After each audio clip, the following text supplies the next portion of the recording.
Hola amigos, bienvenidos a su programa Los Cuentos del Tío Pepe. Escuchen este verso que les voy a leer. A mitad del camino de la vida, en una selva oscura me encontraba porque mi ruta había extraviado. Se los digo en italiano, en mal italiano porque yo no hablo italiano, pero es más bonito así todo. Dice, nel mezzo del cammini di nostra vita mi ritrovai per una selva oscura che la diritta via era smarrita. ¿Qué significa eso? Estamos hablando de una persona que en la mitad del camino de su vida, vamos a decir en una edad media, se encuentra en una selva oscura, se encuentra confundido, no ve salida, se siente agobiado por una serie de problemas y no encuentra el camino. Así empieza una de las obras más importantes de toda la historia de la humanidad, que se llama La Divina Comedia. La Divina Comedia cambió la historia del mundo. O sea, la Divina Comedia, aunque es una obra escrita en la época que podríamos considerar medieval, es la semilla del Renacimiento. Y a Dante Alighieri, a pesar de haber vivido en la época medieval, muchos historiadores y muchos autores lo consideran que su obra es completamente renacentista. Y ese es el programa que le tenemos hoy. Dante Alighieri y la Divina Comedia. Miren, si podemos decir que un evento cambió la historia de la humanidad, es este que tengo yo aquí en mis espaldas, que es cuando Dante ve pasar a Beatrice por el puente de la Trinidad en Florencia. Florencia, como ustedes saben, está cruzada por el río Arno y tiene una serie de puentes. Hay un puente que es el puente de la Trinidad y más abajo está el famoso Ponte Vecchio. Bueno, cuando Dante ve pasar a Beatriz por ahí, bueno, ya él estaba flechado por la niña desde hacía 9 años antes, pero eso le cambió su vida. Le cambió tanto la vida que él comenzó a escribir un libro que se llama Vita Nuova, o sea, la vida nueva. Vamos a ver, ¿quién era este personaje Dante? Dante nació el año de 1265 en Florencia. Y en esa época se decía que un hombre, una persona, vivía 70 años en promedio, incluso está en la Biblia en uno de los salmos. Se consideraba que 70 años era la edad que uno podía aspirar a vivir. Y cuando él empieza el libro, dice, en la mitad del camino de la vida me encontraba en una selva oscura, extraviado, porque había perdido la vida. Él seguramente tenía 35 años. Él conoce a esta dama Beatriz cuando él tiene 9 años y ella 8. Él la conoce de niña en una reunión familiar y él queda enamorado de la niña cuando tenía 9 años. Y después la vuelve a ver cuando tiene 18 en el puente de la Trinidad.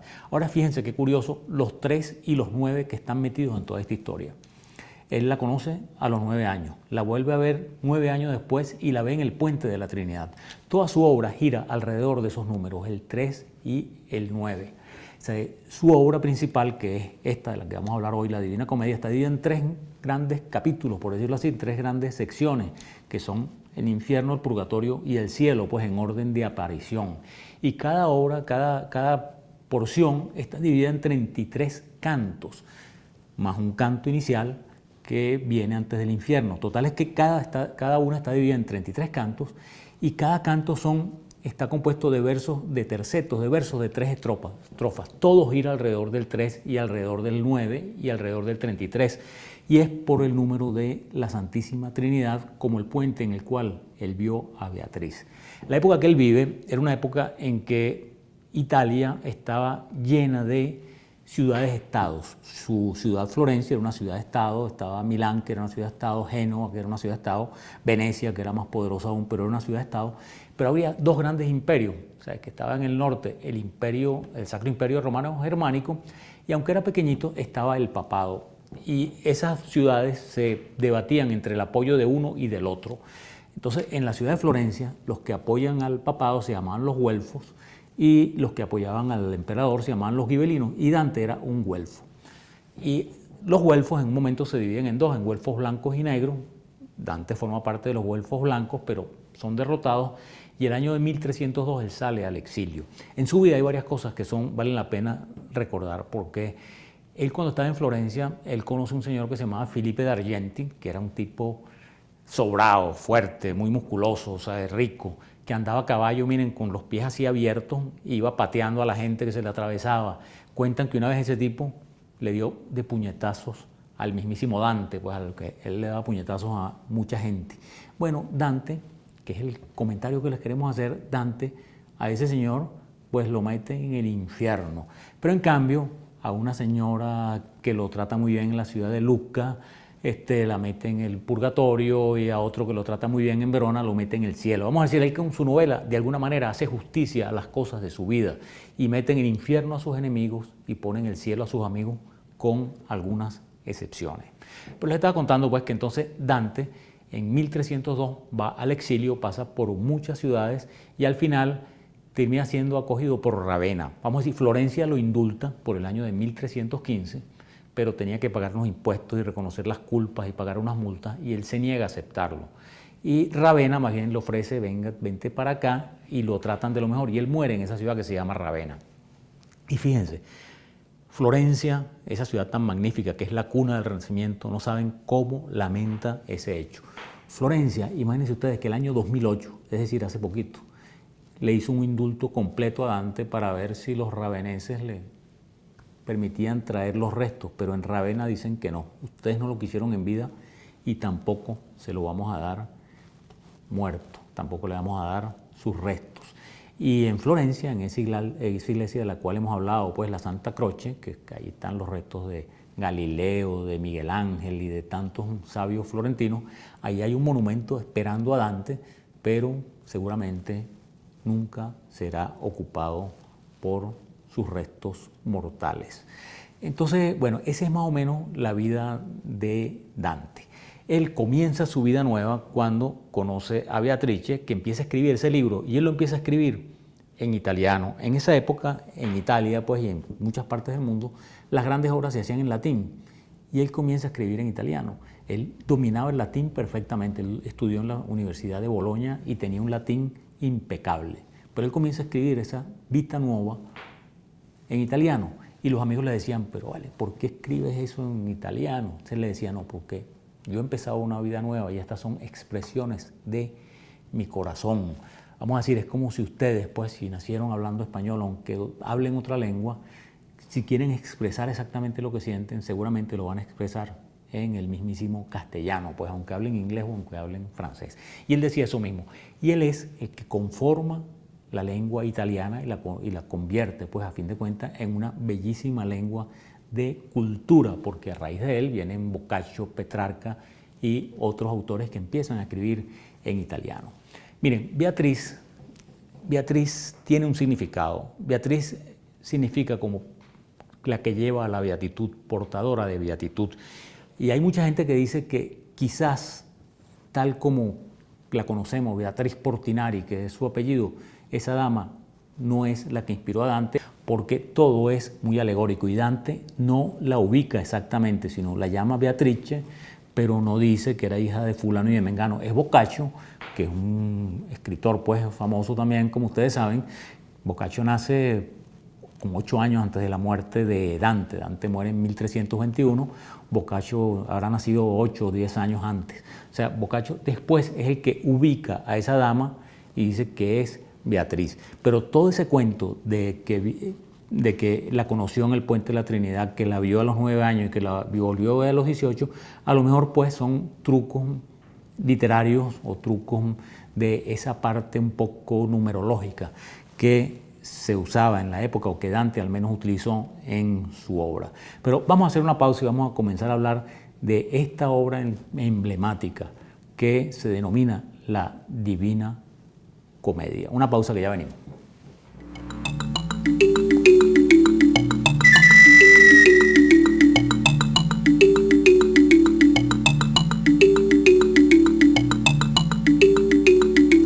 Amigos, seguimos hablando de este poeta, il poeta, como le dicen los italianos, Dante Alighieri, y su principal obra, que es la Divina Comedia. Estábamos comentando, pues, que Beatrice, que es su inspiradora, hay quien dice que a lo mejor no es la persona que fue, pero, amigos míos, estamos seguros de que fue un gran amor de él. Se llamara Beatrice, fuera la que dijeron o fuera otra, fue una persona, fue su musa, fue una gran inspiradora. Y fue un amor platónico, porque él, después de este encuentro en el Puente de la Trinidad, él iba frecuentemente, según él narra en su Vita Nuova, a verla y a dejarse ver por ella y a saludarla. Era como una pasión. Ella estaba casada y él estaba prometido también. En esa época se pactaban los matrimonios de muy joven, y desde los 12 años hasta firmaban en un notario que cada quien se iba a casar con cada quien, con cada cual, y Dante se iba a casar con una dama por un lado y Beatrice, si es la persona que que pensamos, pues también estaba comprometida a otro. Y cuando la ven en el Puente de la Trinidad, ya ella estaba casada. Y él era feliz nada más viéndola, pues era aquel amor platónico completamente, aquel amor idealizado completamente. Miren, para ilustrar el programa, hay un autor que se llama Gustave Doré, o sea, un pintor francés. Fue muy famoso ilustrando libros, ilustró libros, miren, de Balzac, de Byron. Miren, ilustró el Quijote. Vean estas ilustraciones del Quijote que les mostramos ahí, Don Quijote atacando los molinos, o Don Quijote con Sancho Panza, o Don Quijote pues metido en la jaula. Ese es Gustave Doré. Gustave Doré ilustró la Divina Comedia. La Divina Comedia ha dejado un adjetivo que seguramente todos ustedes han usado, que es la palabra dantesco. Uno cuando dice que algo es dantesco es que es algo impresionante, algo es grandioso, pero algo es horrorizante. Es algo muy grandioso, pero en el sentido de que a uno lo horroriza. Y las imágenes de Gustave Doré, con las que vamos a ilustrar gran parte de nuestro programa, porque vamos a usar algunas hasta de un pintor venezolano, Cristóbal Rojas, pero o también de Delacroix o de Blake o de Henry Holiday, que es esta del Puente. Pero estas de Gustave Doré son, en general, son ilustraciones dantescas con las que vamos a ilustrar pues nuestro programa. Entonces volvemos a donde empezamos. En la mitad del camino de mi vida me encontraba en una selva oscura porque había extraviado el camino. Así se encontraba Dante a los 35 años, vamos a decir que era como el año 1300 después de Cristo, es decir, 192 años antes del descubrimiento de América. Él estaba perdido en una selva y la selva simboliza pues el pecado, la confusión, y él de repente ve en la montaña como una salida a la selva. Entonces él trata de salir y se le atraviesa una onza. Onza pues es como un leopardo, entonces que representa la lujuria y le cierra el camino. Él trata de salir y la onza no lo deja salir. Entonces se desvía un poquito y le aparece un león que tampoco le deja salir. Entonces el león representa la soberbia. Y después, bueno, se trata de ir por otro camino. Ideal fuera que le hubiera salido un tigre, porque así sería el cuento de onza, tigre y león, pero no le sale un tigre, sino una loba famélica, hambrienta, que es la avaricia, y le corta el camino. Entonces él se siente que no puede salir de la selva, no puede salir del pecado, no puede salir de la confusión. Ahí les vamos mostrando pues ilustraciones de diferentes artistas, pues de ese acoso que le tenían a estas fieras, que no son más que esos pecados que estamos hablando, pues la avaricia, la soberbia y la lujuria. Y bueno, él de repente vio una sombra y le pide ayuda, la sombra le habla y le abre un poco en clave, no es que le da su nombre, pero le dice que nació en Mantua, que vivió en la época de Julio César, no sé qué, y él se da cuenta que es Virgilio.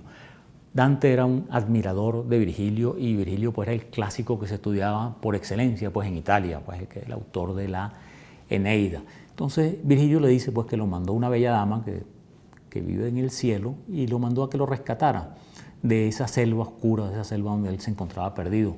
Pero le dice, pero por ahí por donde tú quieres salir, que están esas fieras, por ahí no vas a poder. Vamos a tener que ir por el mundo de los espíritus. Entonces él se lo va llevando y se lo lleva a lo que podríamos considerar la puerta del infierno. Miren, en la puerta del infierno hay un letrero que les voy a leer que es, según pues estamos hablando pues de este libro que les repito se llamó La Comedia cuando Dante lo escribió y después la gente le ha cambiado el nombre por La Divina Comedia. En la puerta del infierno, y le mostramos la puerta del infierno según Gustave Doré, dice, hay un letrero que dice, por mí se va hasta la ciudad doliente, por mí se va al eterno sufrimiento. Y después termina el letrero diciendo, dejad lo que aquí entráis toda esperanza. Cuando Virgilio lo va llevando entonces, que pasan esas puertas, está primero lo que se llama el anteinfierno. Es una zona que no pertenece ni al cielo ni al infierno, que ahí están los que han sido absolutamente indiferentes, digamos Poncio Pilato que se lavó las manos, que no hicieron ni mal ni bien, que no siguieron nada, él mete ahí algunos papas, algunas cosas, y esa gente está ahí atormentada, ahí lo que él oye son gemidos y gritos. Esa gente está atormentada, como nunca siguieron una bandera, nunca fueron fieles a nada, sino bueno, se hicieron los locos, se lavaron las manos, están persiguiendo una bandera, asusados por abejas, mosquitos, todo tipo de bichos picándolos, desesperados persiguiendo la bandera. Ese es el antiinfierno. Para entrar al infierno es como el infierno de los griegos, que tiene que atravesar el río Aqueronte y está el barquero Carconte, ahí se los mostramos pues en esta magnífica obra de Miguel Ángel en El Juicio Final, que también se la mostramos por nuestro ilustrador Gustave Doré, dándole remazos a las almas. En ambas pinturas está dándole remazos a las almas, y así lo dice Dante. Posiblemente esa sea la causa de que Miguel Ángel lo haya dibujado así. Entonces Carconte se niega a pasarlo porque se da cuenta de que Dante está vivo, que Virgilio sí es un alma, pero que el otro está vivo. Pero al final Virgilio le dice, mira, estos son órdenes divinas, no sé qué, y accede a pasarlo. Pero Dante se desmaya, pues, y aparece ya en el infierno, del otro lado del infierno. Entonces el infierno, miren, Dante lo dibuja como 9 círculos concéntricos que llegan al centro de la Tierra. Esto es bien importante porque él conocía ya que la Tierra era redonda, y en el centro de la Tierra está el mismísimo Lucifer castigando a los más malucos. Pues, ¿y quién es el más maluco? Pues según Dante es Judas, que traicionó nada más y nada menos que a Jesús. Entonces, véanlo ahí, hay montones de ilustraciones por diferentes artistas y por diferentes personas que han interpretado el infierno, que es una cosa que va cada vez haciéndose más estrecha. Más arriba están los pecados menos graves y más abajo los pecados más graves. Pero antes de los pecados hay una zona que se llama el limbo, que es de gente que no ha cometido básicamente ningún pecado. Vamos a hacer una última pausa y vamos a comenzar a hablar entonces de el infierno según Dante.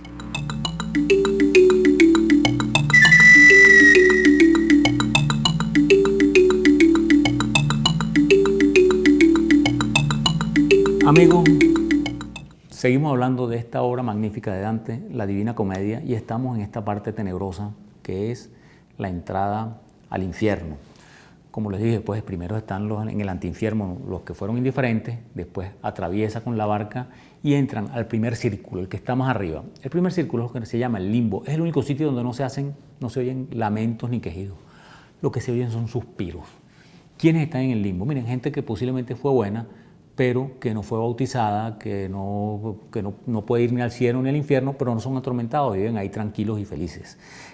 Vamos a decir suspirando porque no pueden disfrutar de la presencia de Dios. Esta es una cosa que llama la atención y que el propio Dante, después cuando está en el cielo, se lo pregunta a los sabios, que bueno, si una persona que no es cristiana, pues no tiene acceso al cielo. Pero ahí están, entre otros, los famosos poetas romanos. Ese es el sitio de Virgilio, ahí es donde Virgilio salió a buscarlo a él.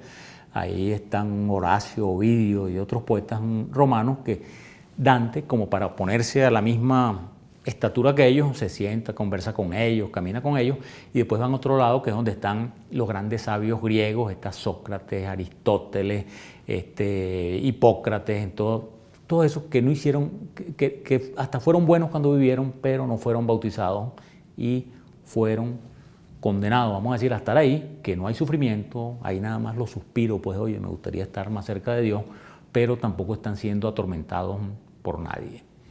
Pero después van al segundo círculo, que es más abajo. Vean la ilustración, como ellos van bajando de escala, los círculos son más estrechos y ahí sí comienzan los castigos. Ya de ahí para adelante, amigos míos, hay un sonido que él va escuchando siempre, que son las quejas y las blasfemias y la gente lamentándose de haber nacido, lamentándole a sus padres haberlos traído al mundo, porque es un sufrimiento eterno.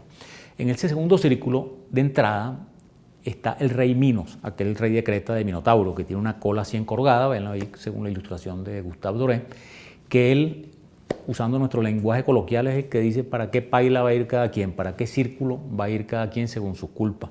Él, según las vueltas que le da la cola, dice este se va para el segundo, para el tercero, o para el octavo o para el noveno.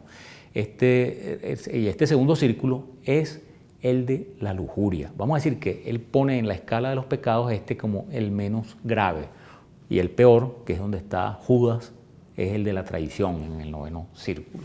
Entonces este rey Minos está ahí custodiándolo, y ahí están los que han padecido de la lujuria. ¿Quiénes están ahí? Bueno, él mete una serie de personajes, unos reales y otros mitológicos. Él mete, por supuesto, la reina a Cleopatra, pues la reina de Egipto, la emperatriz de Egipto, la faraona. Está Cleopatra, está Helena de Troya, está París, está Aquiles. Pues recuérdense que Aquiles también, con los celos por Briseida y por Criseida en la guerra de Troya, están todos esos. Pero él tiene un diálogo bien interesante con dos almas que están ahí, que son Francesca y Paolo, que son casi contemporáneos a él. Eso ocurrió teniendo él 20 años, que Francesca era una bella dama de Florencia que la casa con un señor Gianciotto Malatesta. que era mayor que ella. Y este Gianciotto tenía un hermano que se llamaba Paolo.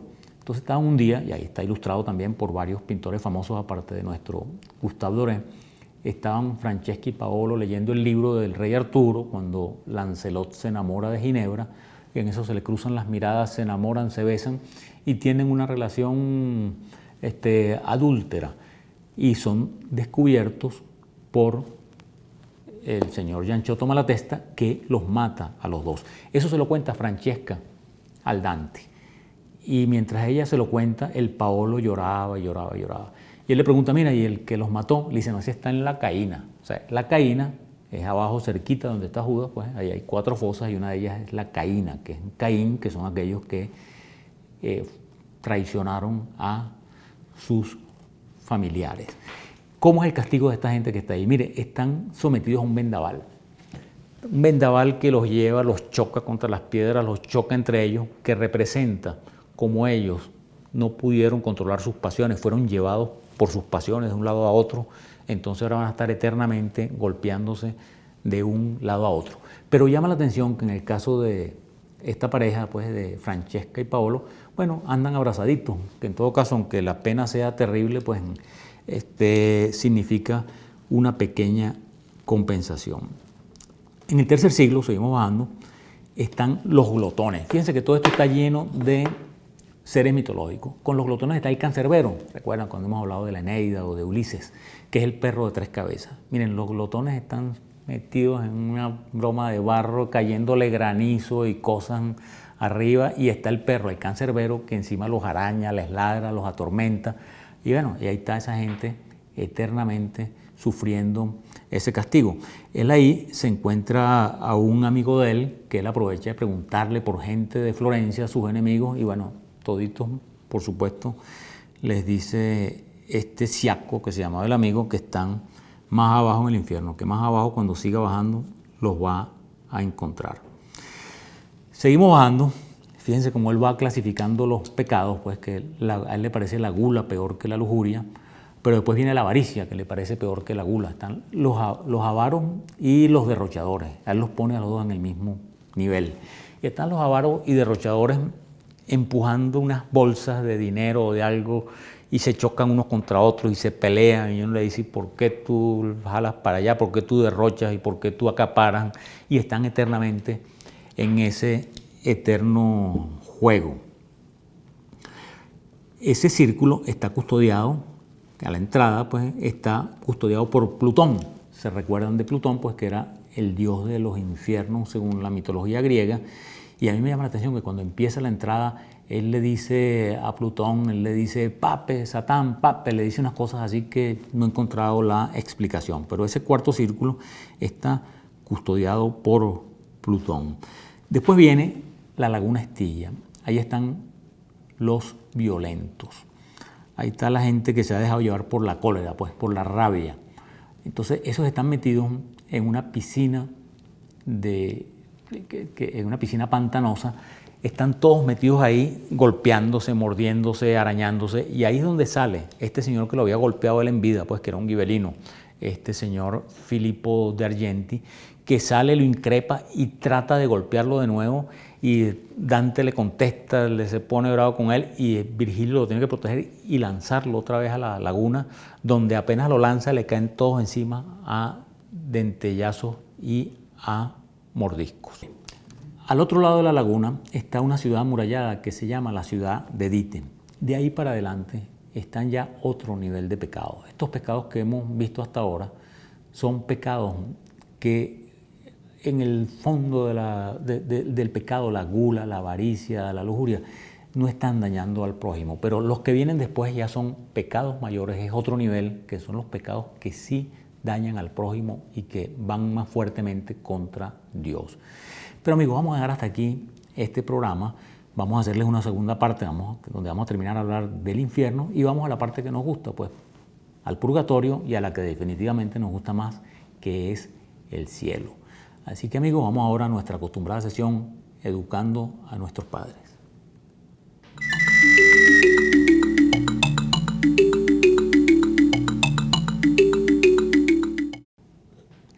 Educando a nuestros padres.